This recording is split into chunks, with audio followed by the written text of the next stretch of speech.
And now they're told that they're supposed to be in some sort of egalitarian, equalitarian marriage where it's 50-50. Well, it's not 50-50. If she's here and he's down here, guess what? He falls off and she goes look at, because hypergamy kicks back in.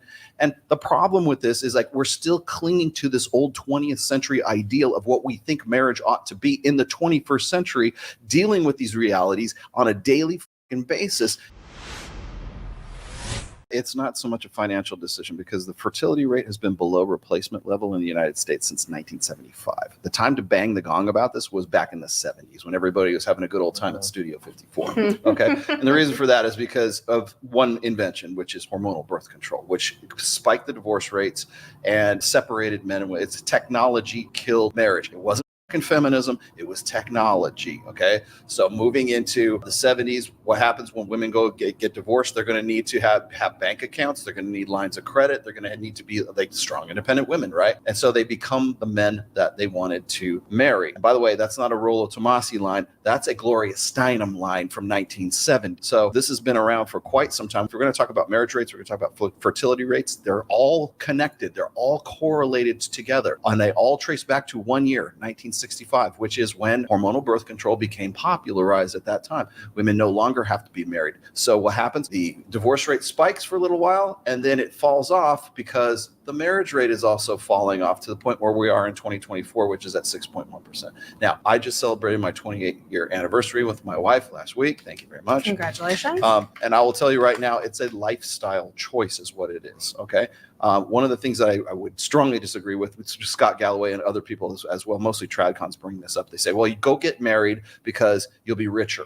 You'll be happier. No, happiness is a subjective, relative. You can't quantify happiness. And I really wish we should just throw this bullshit away about trying to make happiness a metric of the success of your fucking life, because happiness is an emotion and happiness is a proximate outcome, not an ultimate outcome. And that's why women are on antidepressants, because we've sold them for years and years and years that it's some sort of sustainable goal state. And at some point we're all going to be just, optimally happy, and we'll never have any, bad feelings ever come in on us ever again. Well, yeah, if you take SSRIs, I'm sure that's probably going to happen. So we have the medical way of. I wonder if Scott Galloway is referring to marriage when he was growing up. More that probably like something closer to that. You have to be realistic about this shit, because we're talking about this. Like I've been writing about this since like the mid 2000s.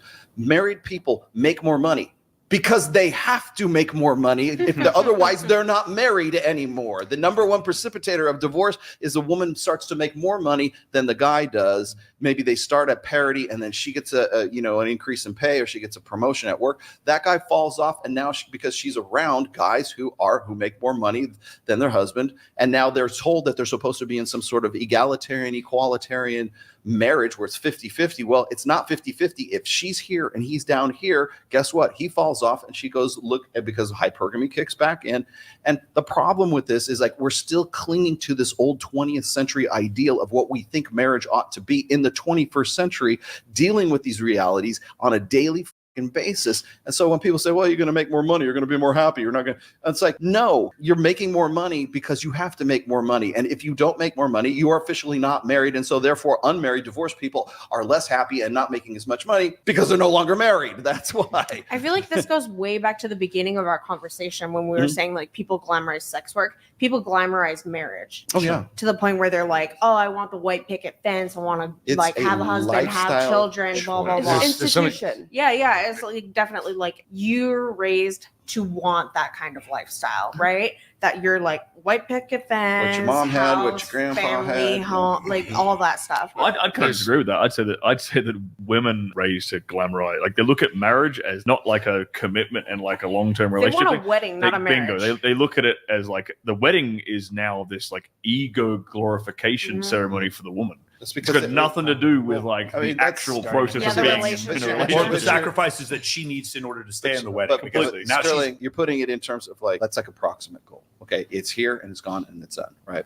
In an ultimate sense, women, they don't marry the man, they marry a lifestyle. If that guy can provide a particular lifestyle that is better or it's more glamorous or has more prestige or has something else, if that guy has a lifestyle that she wants to be in his frame, right? If he wants to enter into his frame, that if that's eventually, they'll fall in love with the guy because not necessarily because of the lifestyle, but hopefully that's how becomes fond. But the enough reason of him. why they get married in the first place is because that guy can provide a lifestyle that she wants to participate in, she wants to be a part of. Saying the quiet part loud. Men and women are different, and that's okay. But to some people, it's not okay to talk about it. And so that's where a lot of people get bent out of shape with shows like this. It gets misconstrued because when we say men and women are different, that means men are better and women are worse. That's not what we're saying. No one's saying that. We have different places. But the idea that men and women aren't different, what happens is now men can't transcend their problems with pornography, problems with being obsessed with a woman's physical appearance. That's one of the worst reasons to marry someone, is just because of their physical appearance. And women cannot transcend the fact that they happen to be addicted to the bad boy. They do like toxic relationships and they chase after men that other women are attracted to, because if they don't admit that they do that, they can never move past it. And they keep living in this world of cope where it's like, no, I'm only dating Brock and Kyler because we have chemistry and because we have a good vibe and because he's a Sagittarius. No, you like boys and you have a problem and you can't get through it, but you'll never get through it until you admit that it's a problem. Does that make sense? Shout out to Kyler and Brock and Chad and all these other guys. I was going to say, even Chris Brown. Even the girls who hate us, we still love them. Shout out to women are the best thing we can all agree that we love women at this table. I mean, there's so many variables in the intention for getting married and the outcome of marriage, and a lot of it depends on where at in the country you live too. But in California, if you're successful and you're marrying your kid's mom and you want to be a stay-at-home mom or whatever, your prenup is only as good as her word of signing it. Because the attorney's smart, they're going to drain you out for all your money. We really need to get you on. California will, because you guys can pay 13% more in state income taxes. I think you protect yourself all day long, and every state's different. I have a question.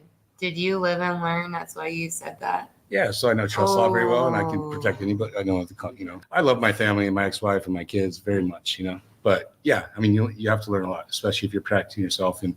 And this happens a lot where guys have worked their whole lives and get drained out in their lack of knowledge and the attorney's knowledge of their lack of knowledge and their state and how much it's worth. And, it becomes a thing where you get preyed on by attorneys that are collaborating behind the scenes and looking at your value of your state and basically draining you down to a situation where you have to get into a mediation and, you basically tap out based on the fear of being broke. And the attorneys win and you lose, and because it becomes an ego battle. So you'd rather settle. You should become friends with your partner in the midst of the divorce immediately and say, hey, if you're not smart. That's interesting because that also keys on what Scott Galloway was saying. He's like, oh, rich, wealthier people stay together longer. They stay married. I'm like, yeah, because they have to. It's cheaper to keep her instead of going through. Well, how many people do you know growing up that their parents stayed together just for them? I have a bunch of friends that parents were like that, and then as soon as they got into university, their parents were like, boop.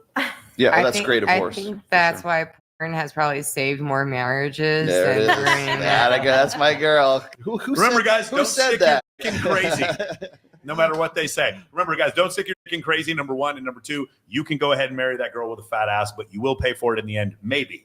So just be careful. All we want you guys to do is be informed. That's the only thing. Just to get yourself into, because there's, if you want to be married to a woman and she loves you and you guys love each other very much. Yes. Yeah, I'd say I don't need a piece of paper to tell me that I love somebody. I got to throw this one out there before we close this show, because I've never done this before. I was going to do a soft launch with me and my wife, Missy, right?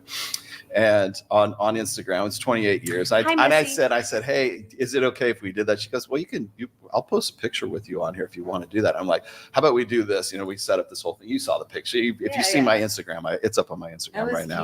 And everybody's like, oh my God, is that? And I'll tell you, man, if it was the most everybody loved it or everybody just hated me. But the funniest thing about the whole thing was just the amount of vitriol you get and the intensity of dude, how did you do that? How, tell me how you maintain this? Because I'm Rolo. Exactly. And then of course, that's what I say is it's because I attribute a lot of it to sort of my red pill awareness, my writing and everything else. And people just simply don't want to hear that. They just want it to be some sort of little magical, fairies. They don't the dust over. They want it to be like a quick fix magic pill. They want it to be Right. something you have to do consistently every day. Well, that's why I said for the whole it's a entire life, relationship. it's a lifestyle choice. And like when I got married with my wife, it's like we weren't rich.